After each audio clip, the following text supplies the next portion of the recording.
Hello everyone, welcome back to my channel. आज इस video में हम लोग भारतीय इतिहास में जो भी युद्ध हुए हैं प्राचीन काल से लेकर आधुनिक काल तक, उनके बारे में इस वीडियो में अध्ययन करेंगे। ओके, ठीक है। तो चलिए स्टार्ट करते हैं। जीएस की काफ़ी सारी वीडियोस आ चुकी है, प्लेलिस्ट अलग से बनी हुई है, उसका लिंक वीडियो को डिस्क्रिप्शन बॉक्स में आप लोगों को मिल जाएगा, तो वहाँ से आप लोग उसको अच्छी तरीके से देख सकते हो। ठीक है, इंपॉर्टेंट टॉपिक है सारे एग्जाम पॉइंट ऑफ व्यू से। ओके, स्टार्ट करते हैं। पहला है दशराज का युद्ध। ऋग्वैदिक काल का महत्वपूर्ण युद्ध दशराज का युद्ध था, जिसका उल्लेख 7वें मंडल में किया गया है। इंपॉर्टेंट फैक्ट है, याद रखना कि किस मंडल में किया गया है। ठीक है, यह परुष्णी यानी कि रावी नदी के किनारे लड़ा गया था। ये क्वेश्चन भी पूछा जाता है कि रावी नदी के मतलब कि कुछ नाम जो है पुराने और नए नामों से, यानी कि नदियों के पुराने नाम क्या थे, इस तरीके से क्वेश्चन बनता है। तो याद रखना कि परुष्णी नदी जो है वो रावी ही है।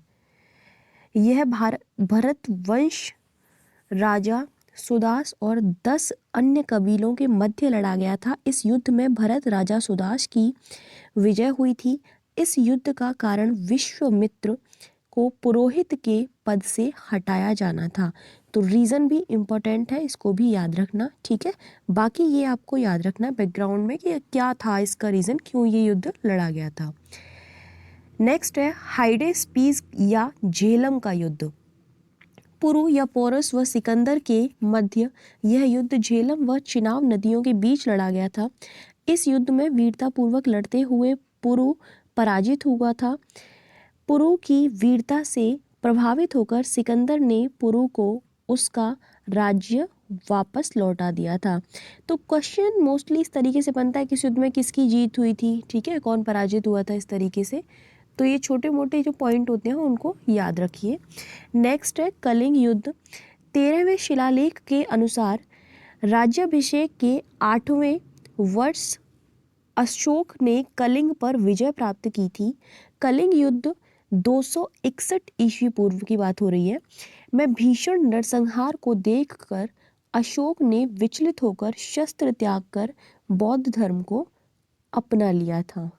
ठीक है, कलिंग युद्ध में क्या हुआ था ये आपको यहाँ पर बताया गया है। इस समय कलिंग का शासक नंदराज था। इम्पोर्टेंट फैक्ट है। मौर्यकाल में कलिंग दक्षिण भारत के स्थानीय तथा समुद्री मार्ग को नियंत्रित करता था।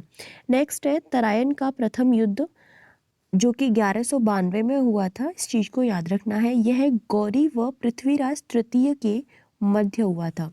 फर्स्ट ऑफ ऑल यही इंपॉर्टेंट है कि किन किन के मध्य यह युद्ध लड़ा गया था। तो मोहम्मद गौरी व पृथ्वीराज तृतीय के बीच में। पृथ्वीराज तृतीय दिल्ली और अजमेर का शासक था। इस युद्ध में सभी राजपूत शासकों ने पृथ्वीराज की मदद की, लेकिन कन्नौज के गढ़वाल वंशीय राजा जयचंद ने अपने आप को युद्ध से अलग रखा। क्यों अलग रखा था?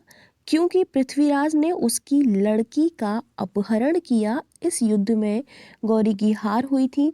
यह भारत में गौरी की दूसरी हार थी। ओके, ये चीज़ आपको याद रखनी है। हर एक फैक्ट इम्पोर्टेंट है, तो किसी भी चीज़ को नज़रअंदाज नहीं करनी है। नेक्स्ट है इसमें तराइन का द्वितीय युद्ध, जो कि 1192 में ही हुआ था। इस युद्ध में गौरी अपनी हार का बदला लेने आया था। इस युद्ध में पृथ्वीराज की हार हुई थी।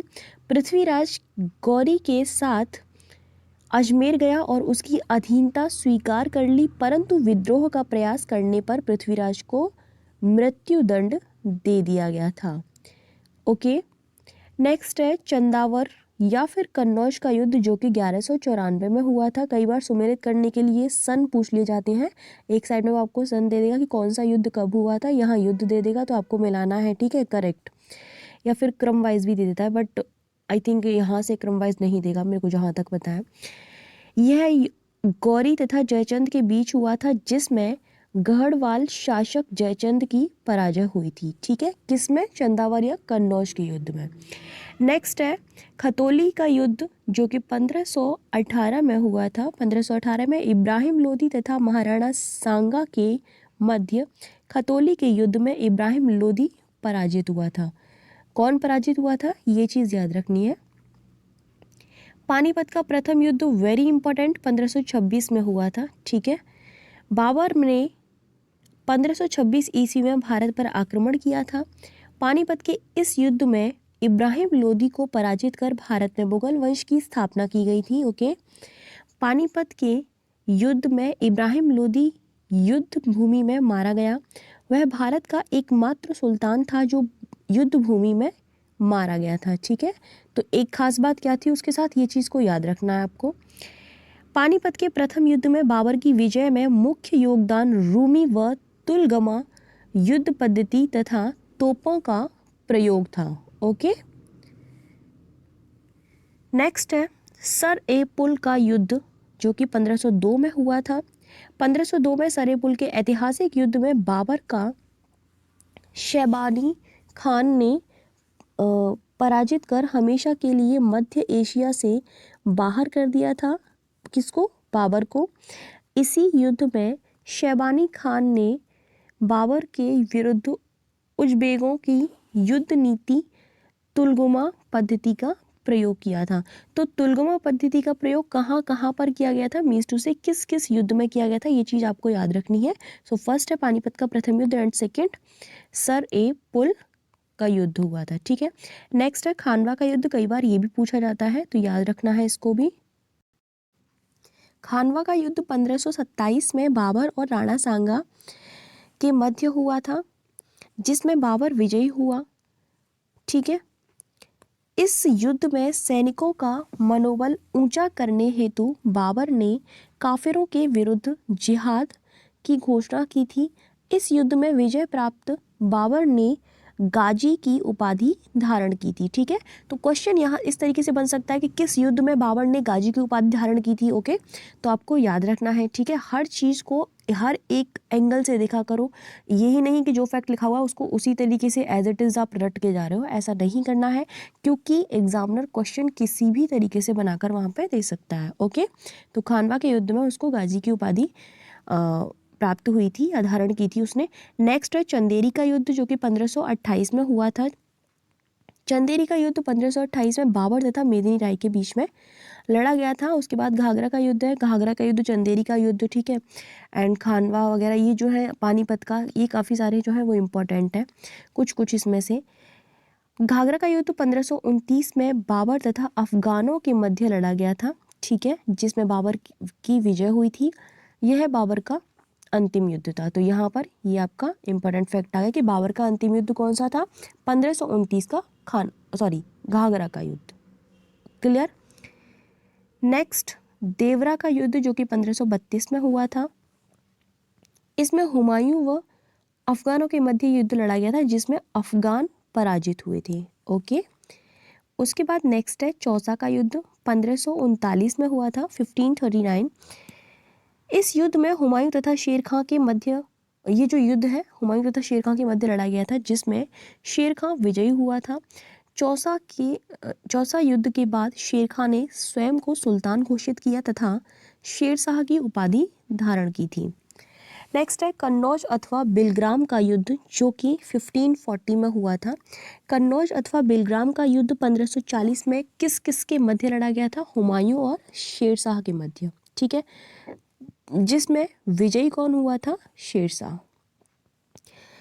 तथा इसने भारत में द्वितीय अफगान राज्य की स्थापना की थी। हार के बाद हुमायूं ईरान चला गया था। नेक्स्ट है सरहिंद का युद्ध जो कि 1555 में हुआ था। ओके, सरहिंद का युद्ध 1555 में हुआ था। यह युद्ध हुमायूं व सिकंदर सूर के मध्य लड़ा गया था। इसमें सिकंदर सूर की पराजय हुई थी और हुमायूं ने दिल्ली में प्रवेश कर दूसरी बार मुगल साम्राज्य की स्थापना की थी।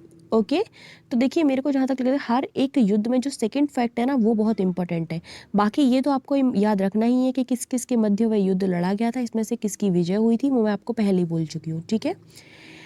नेक्स्ट है आपका पानीपत का द्वितीय युद्ध जो कि 1556 में हुआ था। पानीपत का द्वितीय युद्ध अकबर और हेमू के मध्य लड़ा गया था। कब? 1556 में।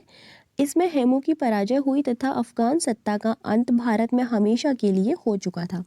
नाउ वो आपसे इस तरीके से क्वेश्चन पूछ सकता है कि अफगान सत्ता का अंत किस युद्ध के द्वारा किया गया था, तो वो चीज़ आपको याद रखनी है कि पानीपत का द्वितीय युद्ध के द्वारा 1556 में अफगानों का जो है वहाँ पर अंत हो चुका था, उनकी सत्ता का। ठीक है, इस युद्ध में जीत का श्रेय बैरम खां को जाता है। क्लियर। नेक्स्ट है मांडला का युद्ध 1564 में हुआ था।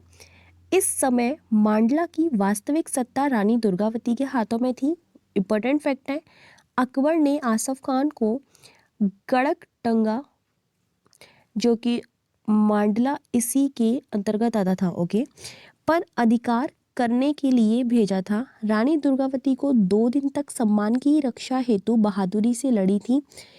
अंत में चाकू से उन्होंने अपने आप को मार लिया, आत्महत्या कर ली थी। नेक्स्ट है हल्दीघाटी का युद्ध, जो कि 1576 में हुआ था।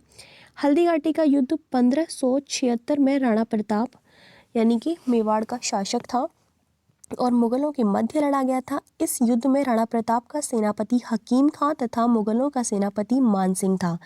इस युद्ध में अकबर का प्रमुख उद्देश्य राणा प्रताप को अपने अधीन लाना था।